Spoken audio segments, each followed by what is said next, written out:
আসসালামু আলাইকুম বন্ধুরা। তো আমাদের কাছে একটা ইরিক্সার কন্ট্রোলার এসেছে। তো এই কন্ট্রোলারটা কী হয়েছিল, চাকা জাম হয়েছিল। তো চাকা জাম হয় এই দুটো কারণে, এক মসফেট শর্ট থাকলে কন্ট্রোলারে, আর দ্বিতীয় মোটরে যদি পুড়ে যায় বা ম্যাগনেট খারাপ থাকে তাহলে চাকা জাম হয়ে যায়। তো এটা যেহেতু মসফেট শর্ট হয়েছিল তাই জন্য চাকা জাম হয়ে গেছিলো। তো এই কন্ট্রোলারটা প্রথম স্টার্টিং থেকে কীরকমভাবে চেক করতে হবে। তো এখানে এটা 450 ভ্যালু দেখাচ্ছে, তা অন্য একটা চ্যানেলে চেক করতে হবে 449 দেখাচ্ছে।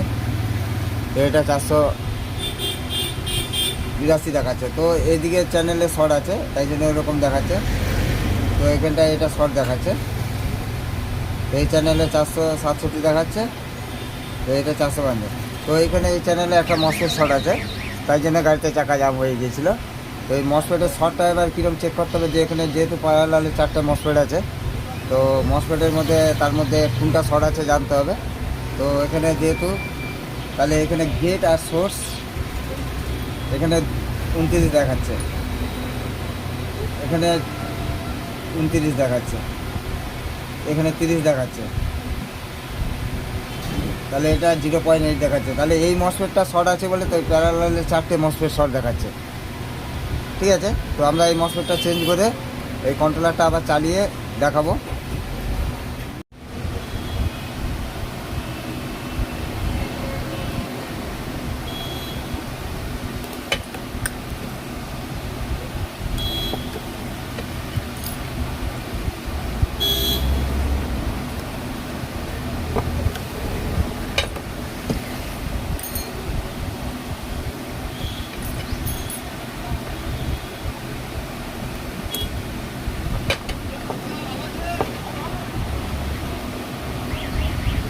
তো এখানে এই মসফেটটা শর্ট ছিল, তো এটা আমরা যেটা শর্ট সেটা তুলে নিয়েছি। তো এবার কি হয়েছে, এই চ্যানেল থেকে এবার প্রত্যেকটাই ভ্যালু চলে আসছে। তো এবার এখানে কি করতে হবে, তো এই যে এই মসফেটটা যেহেতু খারাপ হয়েছে, তো এখানে একটা গেটে একটা রেজিস্ট্যান্স আছে 10 ওহমে, সেটা চেক করে নিতে হবে। তো সেই 10 ওহমের রেজিস্ট্যান্সটা ঠিক আছে এই মুহূর্তে। তো এখানে একটা মসফেট লাগিয়ে দিলে আবার এই কন্ট্রোলারটা আবার চালু হয়ে যাবে। তো চালু করে আমরা ভিডিওতে দেখাবো পুরো কমপ্লিট। এটা এই মসফেটটা শর্ট ছিল, তো এই মসফেটটার নাম্বার আছে HY3408। যে তা নতুন ভাইরা কীরকম করে জানবে যে এই মসফেটের পরিবর্তে কীরকম মসফেট লাগাতে হবে। তো এখানে গুগলে আছে, এই গুগলে এই নাম্বারটা মারলে তাহলে এর অ্যাম্পিয়ার কত আর এই কত ভোল্ট পর্যন্ত এই মসফেটটা নিতে পারবে সেটা গুগলে দেখিয়ে দিবে। তো এটা কি হয়, যদি এর পরিবর্তে যদি বেশি থাকে তাহলে বেশি লাগাতে হবে, কিন্তু কম লাগানো যাবে না। কম লাগালে আবার মসফেট খারাপ হয়ে যাবে। তো যেহেতু এটা 80 ভোল্ট 140 অ্যাম্পিয়ারের মসফেট আছে, তো আমরা সেম নাম্বারের HY3408, তো 80 ভোল্ট 140 অ্যাম্পিয়ারের মসফেট লাগাবো। তো এটা লাগালে কি হয়, তাহলে কন্ট্রোলারে যেরকম যা আছে মানে সব মসফেট সমানভাবে থাকবে, কিন্তু কম লাগানো যাবে না। বেশি লাগাতে হবে কিন্তু কম লাগানো যাবে না।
তো এই মোটরটা চালু হয়ে গেছে।